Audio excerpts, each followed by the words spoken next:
Hey y'all, welcome to Faith Budgets. On this channel, I'll be posting videos about how we use a zero-based budget, sinking funds, cash stuffing, and savings challenges to pay off debt and save at the same time. If that's content that you're interested in, then please keep watching and definitely hit that subscribe button and join us on this journey to financial freedom.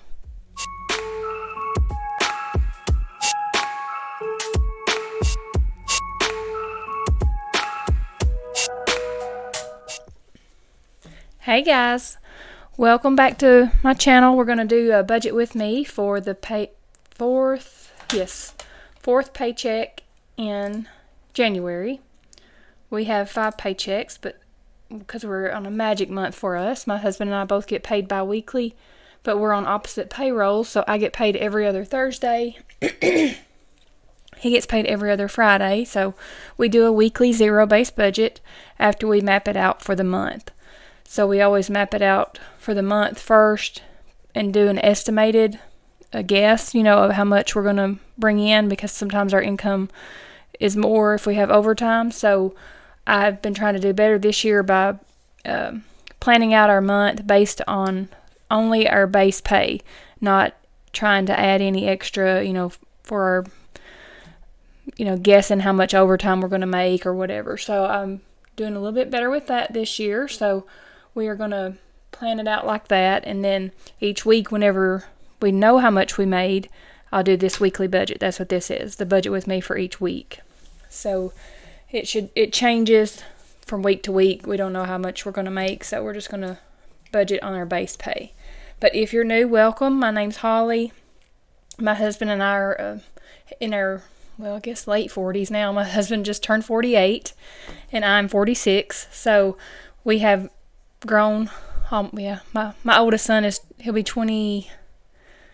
He turned 22 in December, and then my younger son is 18, and then my stepdaughter's 18. So, and she's still in high school. We're still doing some of the high school activities. We have my oldest son is in college. He's completing his master's now, and my youngest son is going through a welding program at the trade school, technical school here, local. And just trying to balance everything out, pay our bills. We have one debt left, a SUV. Also, while we're doing that, we're trying to save money as well into our sinking funds, savings, emergency fund, trying to do it all instead of, I first got introduced into budgeting with Dave Ramsey, and I tried the Gazelle method of which I guess it did help us because we did get a lot of our debt paid off, but I don't want to live like that my whole life, like paying just on debts. So we're doing better. We only have one debt. We paid off all our credit cards and like personal loans we had at the bank. I mean, we borrowed money to buy furniture. Like, don't do that. Just save it up, and I'm trying to tell my youngest son he's wanting a truck right now, wanting to buy another truck, and I'm trying to tell him, wait, don't get in a hurry. Save up as much as you can. Try to pay for it in cash. That's what they've done with their first vehicles. We saved up and we paid cash, but he's wanting, a big boy truck, his first job, and like he's about to finish his welding program. So I'm trying to let him hold off a little bit before he starts spending his money that he hadn't even made yet when he gets his job. But I don't know, the teens. Oh, sometimes I worry more now than I did when they were little. But anyway, let's just get started here at the budget with me for the 4th paycheck in January. Faith Budgets. A budget doesn't restrict you, it empowers you. So, such a true statement. All right, I'm ready for the snow to go away. I've got to get me a new dashboard. I'm still kind of looking around. I've got some in my cart and Etsy. So I'm looking if anybody knows of anyone that does some cool looking A5 dashboards, like with I don't know, like earth scenes or flowers or I don't know, I like the outdoors. Yeah, like flowers, I guess. Like Missy Money has the A6 size for the binders. I do love those, and I think she might be coming out with A5. I may have to I'm hoping she comes out with those. I'll just get one of hers and put it in here. Something I can kind of keep in here year round, and I may not have to swap it out. Anyway, let's get started over here. We're going to flip to number 4. Well, first we can go to January, then we go to number 4. 4th paycheck here. Okay. So let me zoom you guys in.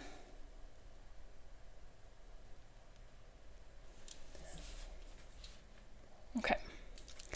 So we estimated back in January how much our pay would be for paycheck number 4. Let me go back here and look. See, this is our monthly layout. For number 4, we estimated $1,460, and we did have some overtime, or this could be kind of, I think it's a partial check with the pay increase on it, so we're still trying to figure out what our new base pay will be for this one. So, but right now this one is an extra $229 from what we originally budgeted for the budget amount, and this is the actual. So if you ever see those budget sheets where it has budget and actual, this is just kind of the way I do it. But the pay date is 1/24. This pay period is from 1/24 to 1/29, and all these are the categories that will be left in the bank.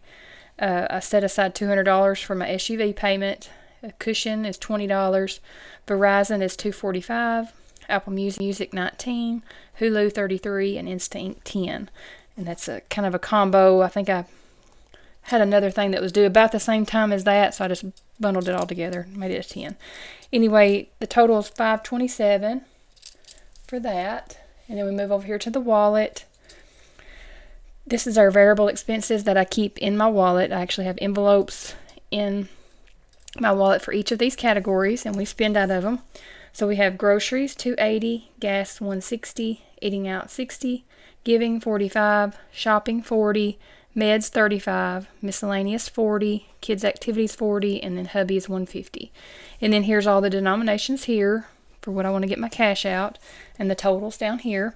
And this is all on a Missy Money's planner, budget planner. This is the paper version. She also has the Excel spreadsheet. I use both. I map it out. I love having the monthly one so that I can put all my numbers in back here and play with it and see, how I'm mapping out the whole month of January. See, it's just like this on her spreadsheet. And you can put in all your income, all your bills, how much you think you're going to put in for each of these categories. So I really like that, and it totals it out for you and does all the math on the Excel. But I also like to write it on here. It's like a backup, and it holds me accountable.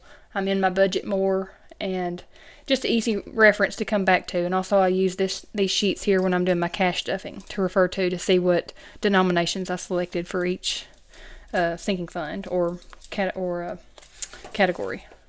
So that's a total of $850 there for the wallet or variable expenses. Then over here we have sinking funds. These will be our binders for our savings sinking funds. We have Sam's $120, pet care $20, gifts $25, car maintenance $25, home maintenance $10, entertainment $30, insurance premiums $10, and then others $20. So that's a total of $260 for our sinking funds for this paycheck. And then here's another sheet just for other cash stuffing. I usually don't have that much. Some people may stuff all of their money, so that's an extra sheet there if you want to do that. Like, say you stuff all your bills and stuff too. Sorry.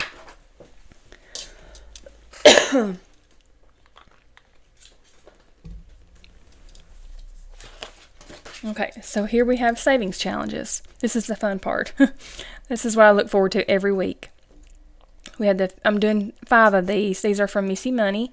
And also, if you want any of her products, you can use my discount code, FaithBudgets10, and get 10% off. She has the planners, binders in the A5, and then also she has A6 binders to use for your envelopes to do your sinking funds, or you can put them in your wallet. She also has wallets. And that'll get you 10% off. And she also has less than perfect products that are drastically reduced. Like a A6 binder, maybe have a scratch on the hardware or something, but everything still works. But she's marked those down. Any of that might have a little imperfection on it, but yeah, definitely check those out. That's where I changed my binders over and got some more pastel light colors and kind of refreshed for the new year. So I went ahead and completed my collection and got those. So, but yeah, and she has all these savings challenges too. So check those out. She has more than these, but I'm just attempting to do these 5. 52 week. We're going to do 4. We're on week number 4. 12-month is going to get 10. The I Do Savings Challenge, that is for my son's upcoming wedding. They're getting married September of 25. So that's going to get $25. And then the 1 month ahead, I put a 5. I'm trying not to leave it out. I want to keep just little by little. And then 100 envelope is going to get 8. It was just kind of a number that I had left, you know, from my sinking funds, like an odd number. So I threw that in there. And so that's $52 for the savings challenges. And then the cash planning, it totals it all up on the Excel. And so what I'm going to be withdrawn from the bank is $1,162. And I did fill this out already. Man, I can't talk this morning. Sorry, guys. It's early Saturday morning. I hadn't talked to anybody. So this is the little cash planner teller slip. I'll give this to the bank teller, get our cash out. So we'll do that. Set that over to the side. And then here we have the summary. I always like to double check to make sure that I have, because sometimes I change things around, especially after the pay. We find out what our actual pay is. So let's just add everything up, make sure that we are on track. So for the net pay, it was $1,689. That thing's getting in my way there. Okay, in the bank is going to be $527. And then the total cash withdrawn will be from all 3 categories. That's going to be from the wallet, so the $850, the $260, and the $52 equals this, the $1,162. That was the cash portion. So we'll subtract this out and make sure that it is a zero-based budget. Okay, $1,689 minus $527 minus $1,162. Yep, that's 0. All right, so that brings us to the zero-based budget, which means that we have accounted every dollar. We've given it an assignment. Every single dollar has a place to go. But that doesn't mean that my checking account is at 0. My checking account never gets to 0. That is another reason that I do the cushion. Because sometimes the Verizon bill might be $1 more. Or sometimes, you know, the light bill or the water bill might be a little more. So that helps with that cushion. And then also some of those things that just pop up, my husband might need to swipe it for something, or he might need to purchase just little things. We know that we don't usually spend anything over $20 or $30 when we do anything in the checking account. We usually do our credit cards for most of those things, and then we take the cash out of our categories here, spending and short-term and long-term sinking funds. And we'll put that in our spent envelope, put that in the bank, and then pay that credit card bill. So I don't have a credit card bill. Like, I pay it off twice a month. Around the middle of the month and around the end of the month, I'll do 2 payments on it. So that has helped us a lot with that, being able to keep track of how much we're spending on what categories as well. So, all right, that's it for the budget with me for the 4th paycheck in January. January's almost over, guys, the longest month of the year. So I am ready for it. Ready for February. Whoop. Okay, guys, so thank you guys for watching. Leave me a comment. Let me know what planners you're using and where you're watching from. And my next video will be the cash stuffing and savings challenges. So we'll get into that, my favorite part, the fun part. Getting to play with the money and do the savings challenges. So if you've stuck around this long, thanks for watching. If you haven't hit that subscribe button, hit the subscribe button and join me on my next video. And I'll see you then. Thanks.